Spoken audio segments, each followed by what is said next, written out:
আজকে আমরা square root বার করার শর্ট ট্রিক দেখব। তো স্কোয়ার রুট বার করতে গেলে প্রথমেই আমাদেরকে আগে একটা জিনিস মনে রাখতে হবে, সেটা হচ্ছে 1 থেকে 9 স্কোয়ার।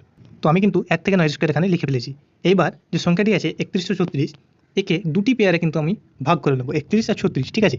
36-এর যে এককের ঘরের সংখ্যা আছে 6, আর এখানে আমাদের যে স্কোয়ারগুলো লিখেছি তাদের এককের ঘরের সংখ্যাগুলি কোথায় কোথায় 6 আছে আমরা দেখবো। দেখো, 4 স্কোয়ার 16-তে 6 আছে এককের ঘরে, আর 6 স্কোয়ার 36, লাস্টের যে ডিজিটটা হবে সেটা হবে 4 অথবা 6, ঠিক আছে 6। এবার দেখবো আমরা প্রথমের পেয়ারটা, যেটা হচ্ছে 31। তো 31-এর কাছাকাছি পূর্ণবর্গ সংখ্যা কি আছে ছোট বা তার সমান, সেটা আমরা দেখবো। আমরা এখানে 5-এর স্কোয়ার 25, সেজন্য 5টা কিন্তু লিখে নেবো। তাহলে প্রথম যে সংখ্যা হবে সেটা হবে 5। এবার 5-এর সঙ্গে তার পরের সংখ্যা 6কে গুণ করবো। 5-এর সঙ্গে পরের সংখ্যা 6কে গুণ করলে হবে 30।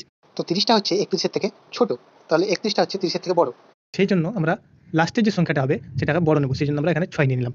তাহলে হচ্ছে 56। তাহলে 50 সালে আমাদের এখানে বেরিয়ে গেল 3136-এর রুট হচ্ছে কিন্তু 56।